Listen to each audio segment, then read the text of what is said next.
Se você for menos intencional para viver os sonhos de Deus do que o diabo é intencional para sufocar os sonhos de Deus, você já perdeu essa batalha. Se você se envolver menos com o teu chamado do que todo o inferno se envolve para sufocá-lo, você já perdeu essa batalha. Você sabe por que tem jovens que não conseguem sair do lugar? Porque você é mais passivo do que o seu adversário é ativo contra você. E você está sentado esperando as promessas se cumprirem. E ele está de pé tentando sufocá-las antes delas se cumprirem. Ei, eu tenho um grito para a minha geração.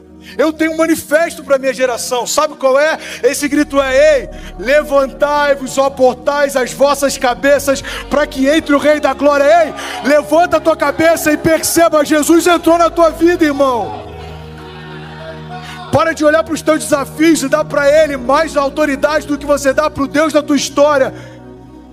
Jesus quer levantar aqui teólogos, pastores, avivalistas, evangelistas, músicos, escritores, empresários, empreendedores. Ei, até quando o Vale do Silício vai ser cercado de caras que não acreditam no Deus vivo? Você sabia, cara, e desculpa se eu já falei sobre isso, desculpa, mas eu tenho que falar. Você sabia que grande parte dos hospitais de excelência construídos durante séculos, grande parte das universidades, referências até hoje, grande parte dos teólogos, daqueles que criaram teorias que até hoje baseiam a física, a química, sabia que todos eles eram cristãos? Você sabia que a igreja ocupava um papel de governo e ela estabelecia muito do que era feito na história? Ei, a gente perdeu por um grande tempo esse papel. Você já imaginou, cara, alguém como você à frente de uma empresa como o Instagram? Você já imaginou alguém como você ganhando um prêmio, sei lá, Nobel? Mano, entenda uma coisa: todos os caras que ganharam o Nobel um dia tiveram a idade que você tem. Todos os caras que construíram grandes empresas de tecnologia um dia tiveram a idade que você tem. Eu li esses dias um relato sobre os caras que começaram depois dos 70 anos. Eu pirei, mano. O cara que criou o KFC começou depois dos 70, até não sei quantos anos ele era garçom. O cara que fez o Guerra nas Estrelas, eu esqueci o nome dele lá, Isso, thank you. Obrigado, nerd. O George Lucas, ele trabalhava como garçom até não sei quantos anos, entenda isso. Foi a mesma analogia que eu fiz no culto de domingo, cara. Você pega o cara da Tesla, esse cara ele acredita que até 2040 a SpaceX vai poder colonizar Marte. Esse cara está desenvolvendo coisas que ninguém nunca imaginou. E a minha pergunta é: se existem pessoas que não acreditam no Deus vivo, que têm acreditado em impossibilidades, por que nós não temos nos movido por elas? Me confronta alguém que não acredita em Deus se mover mais por impossibilidade do que você que está ouvindo falar do Deus do impossível toda sexta-feira. Isso me confronta, isso me incomoda. Me incomoda quando alguém vem falar comigo: pastor, eu desisti do meu casamento. Por quê? Eu não acredito que vai dar mais certo. Mano, tem alguém acreditando que vai colonizar Marte. Você não acredita que Deus pode mudar a tua casa? Pelo amor de Deus, irmão, vamos parar para pensar no que a gente está fazendo e falando. Pastor, eu queria entrar no college, mas eu acho que pelo meu nível de inglês, ou pela minha condição, ou pelo não sei o que, é impossível. Irmão, presta atenção. Ou a gente se move por um Deus de impossibilidades, ou a gente fecha as portas dessa igreja e a gente vai pra Disney, velho. Porque o que faz a gente ser o que a gente é justamente acreditar no que ninguém acredita e se mover por aquilo que nenhum homem poderia fazer. Você está aqui hoje, para muitas pessoas era impossível. Olha para onde você está. Eu lembro que até 3 anos atrás eu nunca tinha vindo para a América. Há 3 anos eu fiz a minha primeira viagem para cá. Eu fui para Dallas, no Texas. E eu lembro que eu ficava olhando aquilo quando eu era moleque. Meus amigos iam para Disney. Meus pais se sacrificavam o ano inteiro.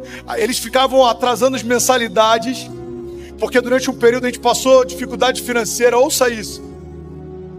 Só que meus pais não queriam que a gente tivesse um estudo menor ou de menor qualidade do que a gente sempre teve. Então, eles iam atrasando as mensalidades no final do ano. Eles alugavam a nossa casa. A gente saía de casa e ia dormir 1 mês, 2 meses no escritório do meu pai para conseguir pagar os estudos. Então, eu era alguém que estava num momento difícil, mas eu estudava numa escola em que todo mundo prosperava. E eu via meus amigos vindo para a Disney, cara. E eu falava, cara, será que eu nunca vou? Eu vi os meus amigos voltando da Disney com fotos, álbum de fotos. Eu falava, cara, será que eu nunca vou?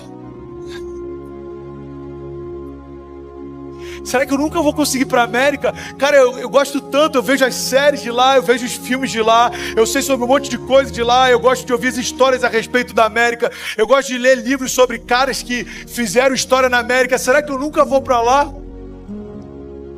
E aí Deus pega alguém cheio de sonhos e impossibilidades, em dúvida, com a mente em caos, e fala, ei, aquietai-vos e sabei que eu sou Deus. Você não foi para a América quando era moleque, mas a tua filha vai brincar na Disney. Você não foi na Disney quando você era adolescente, mas a tua filha vai ter um Annual Pass da Disney. Talvez para alguns aqui isso possa parecer tão fútil, mas eu só quero te dizer uma coisa: Deus se importa com aquilo que você se importa também. Eu lembro a primeira vez que eu fui para Las Vegas, mano, eu aluguei um carro, uma igreja me chamou para participar de uma conferência, eu aluguei um carro conversível, Beto. Eu fiquei tão sem grana no final da viagem que nos últimos 3 dias a minha programação era dormir dentro do carro. Eu falei, mano, quer saber? Tanto faz, velho. Tô em Vegas, vou dormir no carro em Vegas, tá tudo certo. Eu lembro, cara, como uma criança realizando um sonho, quando eu entrei a primeira vez naquela cidade, eu falei, uau, Deus realiza sonhos, cara. Eu lembro quando eu me mudei, que a gente pegou a chave da casa que a gente está morando aqui hoje. Cara, você tem que trazer à tua memória aquilo que está à esperança, mano.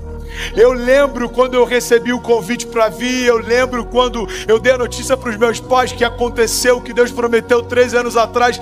Eu lembro da minha despedida no aeroporto no Brasil. Eu lembro de coisas que Deus me prometeu quando eu estava no leito de hospital. Eu lembro de coisas que Deus me prometeu quando tudo parecia impossível. Sabe qual é o meu convite para você? Lembra também, cara. Lembra de quem você era 2 anos atrás. Ei, deixa eu te falar. Lembra de quem você era há 10 anos atrás. Lembra dos sonhos que moviam o teu coração. Como que eles parecem pequenos hoje. Talvez tudo que você queria, mano, era só não repetir. Eu já tive esse sonho. Eu lembro que no 2º ano eu falei, cara, tudo que eu quero é não repetir, eu só não quero repetir. Eu fiquei em recuperação, eu só queria passar. Ei, entenda, um moleque que só não queria repetir, já carregava dentro de si, mesmo sem saber, projetos e sonhos de um Deus que queria soprá-lo sobre as nações. Se enxerga, cara, na mesma perspectiva que o teu pai te enxerga. Você vai muito mais longe do que os seus pais foram. Você vai viver muito mais promessas do que você imaginou que viveria.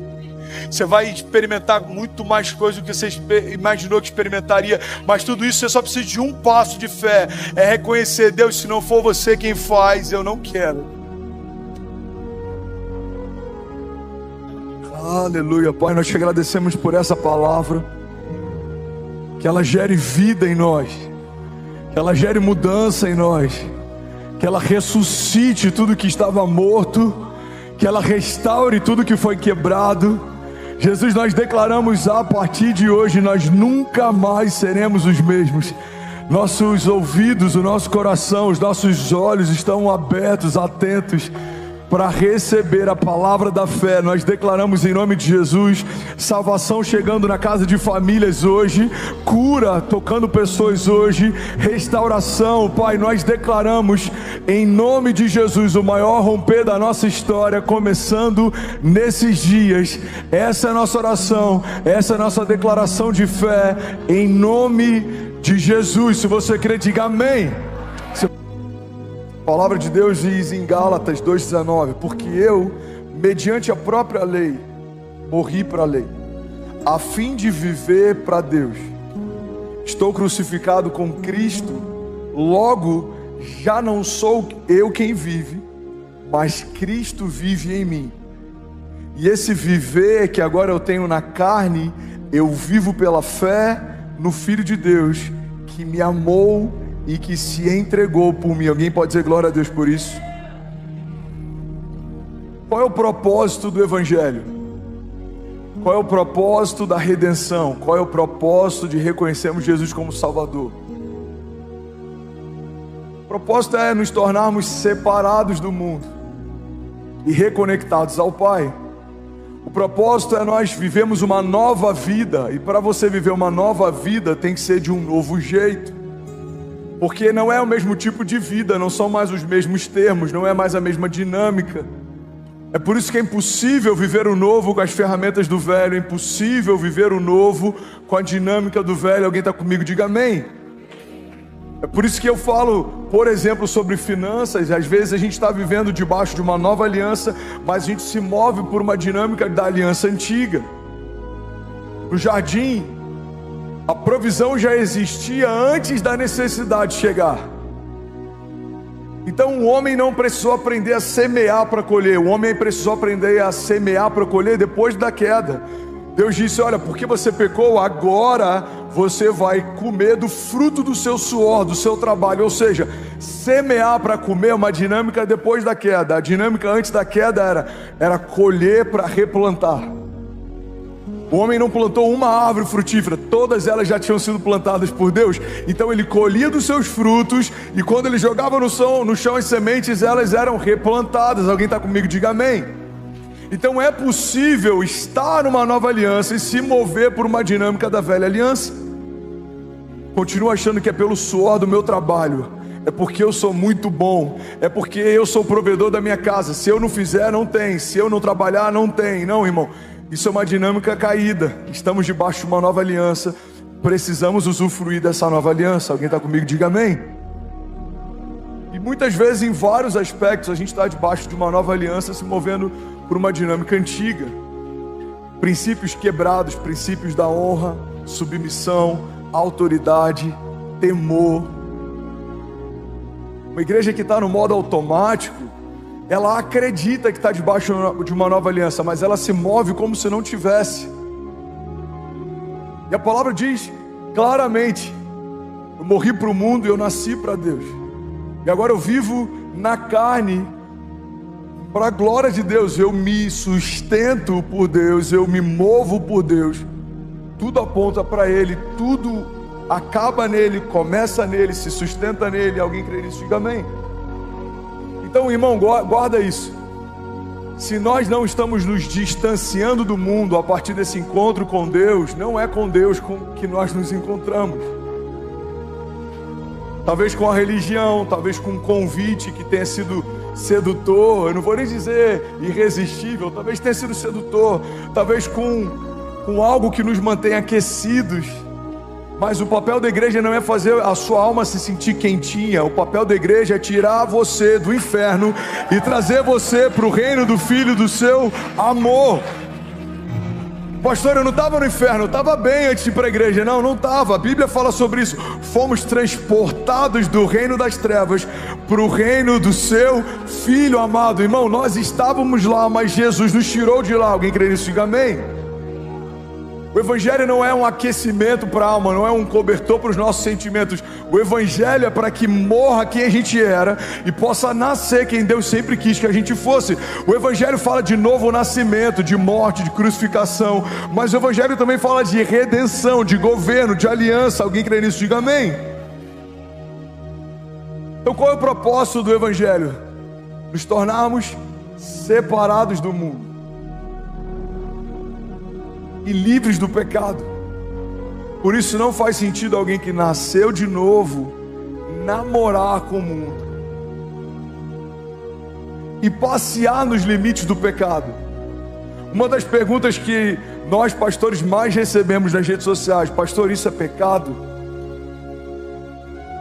Tem uma citação do Francis Chan, eu não lembro qual que é o livro dele, mas ele diz que um dos problemas mais crônicos dessa geração é que a maior parte dessa geração quer saber sobre o que leva para o pecado e o que não leva, o que leva para o inferno e o que não leva, não porque quer estar com Jesus em amor, mas porque quer se livrar da imagem que venderam sobre o que é o inferno.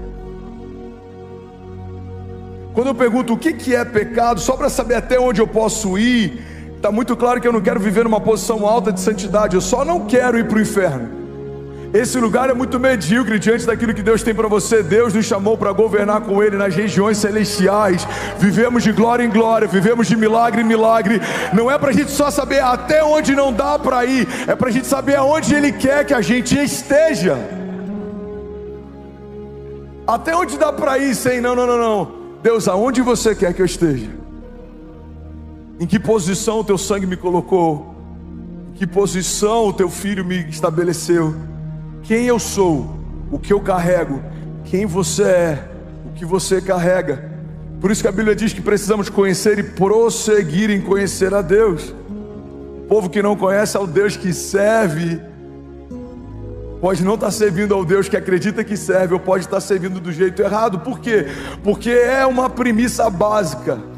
Só dá para obedecer quem sabe o que o outro espera de si. Como eu posso cumprir o princípio da obediência se eu nem sei o que Deus espera de mim? Alguém está comigo? Diga amém. Então Paulo está dizendo, olha, eu não vivo mais para mim, não é mais para os meus desejos, não é mais para as minhas vontades. Agora eu vivo para a glória de Deus, eu vivo para os planos de Deus, eu vivo a jornada de Deus, eu vivo nos termos de Deus, porque é para esse lugar que o Evangelho me trouxe. Eu fui agora restabelecido, eu fui agora colocado numa nova posição. E essa posição exige de nós como igreja algumas coisas: estarmos separados do mundo, estarmos livres do pecado. É uma premissa básica, não dá para ser pleno sem a gente cumprir esse princípio. João 15 diz assim: vocês já estão limpos por causa da palavra que lhes tenho falado. Permaneçam em mim e eu permanecerei em vocês.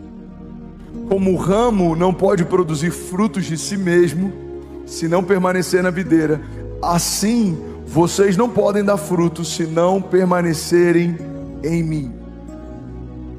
Primeiro ponto que eu quero compartilhar aqui: fomos salvos pelo sangue de Jesus, mas somos purificados pela palavra.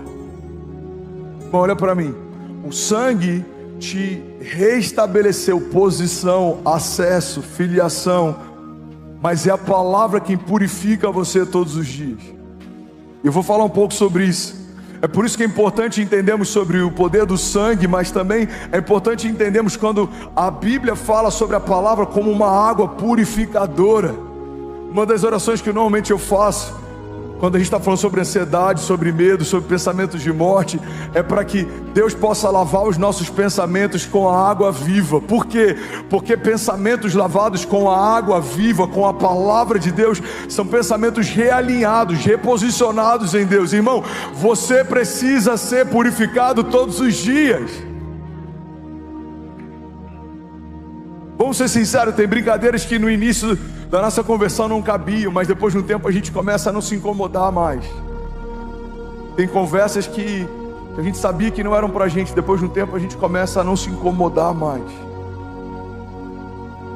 Tem falas que a gente já sentia, tinha uma impressão no nosso coração e no nosso espírito: não é para mim esse tipo de fala, mas depois de um tempo a gente começa a não se incomodar mais. É sobre isso que eu quero falar. Deus chamou você para uma posição em que você vai usufruir do fruto do Espírito e você vai rejeitar as obras da carne. Não dá para servir as duas coisas ao mesmo tempo. Alguém está comigo? Diga amém. Entre o sangue e a água. O sangue nos coloca de volta nessa posição em Deus, e a água nos purifica. E é quase que um simbolismo profético aquilo que acontece com Jesus na cruz do Calvário, porque durante todo o período da crucificação ele sangra, mas em algum momento, quando flecham ele, o que sai dele é a água. Em todo o tempo você vê a representação do sangue nos trazendo para um lugar de redenção e da água nos trazendo para um lugar de purificação. No tabernáculo era assim também. Você tinha uma bacia de bronze que simbolicamente Na palavra isso significa juízo, e essa bacia carregava água, e você precisava se purificar antes de fazer qualquer ritual na presença de Deus. Irmão, a água que nos purifica é a palavra, e a loucura que a gente está vivendo nesses dias é pessoas que querem viver uma vida santa sem serem lavados pela pureza da palavra, pessoas que querem viver a plenitude das promessas sem serem lavados pela palavra. A palavra é o que sustenta a igreja, a palavra é o que gera fé na igreja. A palavra não contém Deus, ela é Deus. Alguém crê nisso? Diga amém. A palavra é o próprio Deus. Ele quer santificar a sua igreja, Ele quer lavar você, Ele quer aumentar o teu nível de temor, de unção, de autoridade, de sensibilidade, de revelação. João 13:3 diz assim: Jesus, sabendo que o Pai tinha depositado nas suas mãos todas as coisas, e que havia saído de Deus e ia para Deus, levantou-se da ceia, tirou as vestes e, tomando uma toalha, cingiu-se. Depois deitou água numa bacia e começou a lavar os pés dos discípulos e a enxugar-lhes com a toalha com que estava cingido. Aproximou-se, pois, de Simão Pedro, que lhe disse: Senhor, tu lava-me o pé a mim? Respondeu então Jesus e disse-lhe: o que eu faço não sabes tu agora, mas tu o saberás depois. Então disse-lhe Pedro: nunca me lavará os pés. Então respondeu Jesus: se eu não lavar os teus pés, você não tem parte comigo. Então disse Pedro: Senhor, não só os meus pés, mas também as mãos e a minha cabeça. Alguém pode dizer glória a Deus por isso? O lava-pés, naquela época como prática, estava ligado a uma higiene. Você vinha andando de várias cidades, você percorria quilômetros com sandálias, os seus pés estavam sujos. Então, como uma prática de higiene, o propósito era tornar os seus pés mais apresentáveis, mais limpos, para você entrar num ambiente. Mas nesse lugar que Jesus está levando os discípulos, a dinâmica que Jesus está fazendo, ela é profética, ela é simbólica, ela aponta para algo. Ele não está simplesmente lavando os pés dos discípulos da poeira, mas ele está ensinando um princípio. Se eu não puder lavar vocês, purificar vocês, eu não posso ter parte com vocês, porque aquilo que é santo não se mistura com aquilo que não é. Aquilo que é puro não se mistura com aquilo que não é, porque quando você pega um pouco de pureza e mistura com um pouco de sujeira, tudo se torna sujo. Se eu pegasse um copo d'água aqui e eu trouxesse uma gota da água que tem lá fora, na caixa de gordura da igreja, e falasse: irmão, eu vou botar uma gota só numa garrafa de 2 litros, você beberia dessa água, sim ou não? Mas é exatamente assim que muita gente está tentando encarar a sua jornada de fé. A Bíblia fala que uma mosca num perfume, ele estraga todo o óleo, toda a unção. Os vitimistas vão dizer: mas a culpa não é minha, ela caiu. Os negacionistas vão dizer: não tem nada de errado, é só uma mosca. Mas os maduros entendem que só entrou uma mosca num perfume caro porque alguém deixou ele descoberto. Qual que é o seu papel, irmão? É cobrir com tudo que tem, protege a unção, com tudo que tem, mantém guardada a tua santidade, com tudo que tem, protege a tua identidade, porque ela é que te dá acesso ao reino, ela te dá acesso às promessas, ela te dá acesso ao Pai. Alguém está comigo? Diga amém. O 5:23 diz: porque o marido é o cabeça da mulher, como também Cristo é a cabeça da igreja, sendo ele próprio o salvador do corpo. De sorte que, assim como a igreja está sujeita a Cristo, assim também as mulheres sejam em tudo sujeitas a seus maridos. Vós, maridos, amai as vossas mulheres, como também Cristo amou a igreja e a si mesmo se entregou por ela. Agora pega essa chave: para a santificar, purificando-a com a lavagem da água pela palavra, para apresentar a si mesmo a igreja gloriosa, sem mácula, sem ruga e nem coisa semelhante, mas santa e irrepreensível. Alguém pode dizer glória a Deus por isso?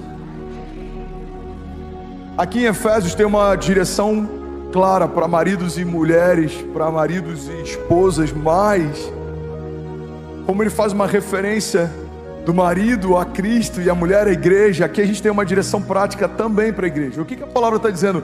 Que Jesus, ele salvou o corpo, a igreja, e ele tem um propósito para a santificar. Irmão, você não foi salvo só para ser salvo, você foi salvo para ser santo.